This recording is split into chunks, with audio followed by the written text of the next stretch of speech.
بسم اللہ الرحمن الرحیم۔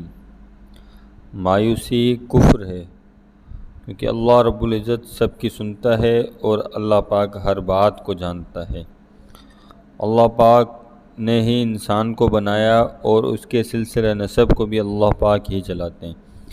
ہمیں چاہیے کہ ہم اللہ کی طرف رجوع کریں اور اللہ سے مانگیں، کیونکہ دینے والی ذات صرف اللہ کی ذات ہے۔ اس کے لیے یہ ایک مستند وظیفہ آپ کی خدمت میں حاضر ہے، جسے کافی انسانوں نے آزمایا ہے اور اللہ پاک نے جو ہے ان کو اولاد کی نعمت سے نوازا ہے۔ اللہ کی ذات وہ ذات ہے جس نے حضرت آدم علیہ السلام کو بغیر ماں کے پیدا کیا، اور حضرت آدم علیہ السلام کی پسلی سے اللہ رب العزت نے حضرت اماں حوا کو پیدا کیا۔ اسی طرح اللہ رب العزت نے حضرت بی بی مریم علیہ السلام کو بغیر شوہر کے جو ہے حضرت عیسیٰ علیہ السلام کو پیدا کر کے دکھا دیا۔ اللہ کی ذات جب کسی کو اولاد دینے کا، عزت دینے کا فیصلہ فرما لے تو اسے کوئی بھی نہیں روک سکتا۔ آپ بجز اس طرف نہ جائیں کہ کوئی تعویذ ہوگا یا کوئی اثر ہوگا، بلکہ اللہ کی طرف رجوع کریں، اور جب بھی ہم بستری کریں اس کے بعد فوراً غسل کریں، 2 رکعت نوافل پڑھ کر اللہ سے دعا مانگیں۔ اللہ پاک ضرور بضرور اولاد جیسی نعمت سے آپ کو ضرور بضرور نوازیں گے۔ دونوں میاں بیوی رات کو صبح صادق کے وقت تہجد سے تھوڑا سا پہلے کوشش کر کے ملاقات کریں، اور اس کے بعد اٹھ کر غسل کر کے اللہ کی بارگاہ کے اندر دعا کریں۔ وہ تہجد کے وقت اللہ رب العزت پہلے عرش پر، پہلے آسمان پر انسانوں سے فرماتا ہے کہ ہے کوئی مجھ سے مانگنے والا جسے میں عطا کروں، تو آپ اللہ کی طرف رجوع کریں، اللہ پاک ضرور بضرور جو ہے آپ کو اولاد سے نوازیں گے۔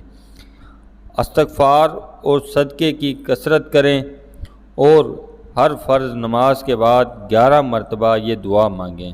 یاد رہے کہ چلتے پھرتے استغفار کرتے رہیں، اور جو بحیثیت ممکن ہو سکے وہ اللہ کی راہ کے اندر صدقہ دیتے رہیں، غریبوں کے کام آئیں۔ راستے سے جاتے ہوئے ہلکا سا پتھر ہٹا دینا، کوئی کانٹے کی ٹہنی کو ہٹا دینا، یہ بھی صدقہ ہے۔ اب یہ دعا جو ہے ہر فرض نماز کے بعد 11 مرتبہ مانگیں۔ رب لا تذرنی فردا وانت خیر الوارثین۔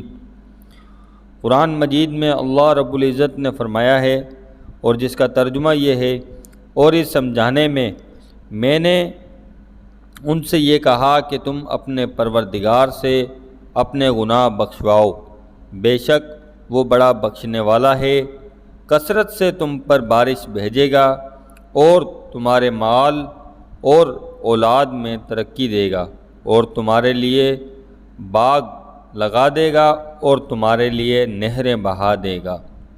یہ سورہ نوح کی آیت نمبر 10 ہے، جس میں اللہ رب العزت یہ فرما رہے ہیں کہ آپ میری طرف رجوع کریں، میں آپ کے لیے بارشیں بھی برساؤں گا، آپ کے مال میں، آپ کی اولاد میں اضافے کر دوں گا۔ آپ اس ورد کو، اس وظیفے کو ہر فرض نماز کے بعد 11 مرتبہ کریں، اور استغفار کی کثرت کریں۔ انشاءاللہ العزیز آپ کو اللہ پاک اولاد سے نوازے گا۔ السلام علیکم ورحمۃ اللہ۔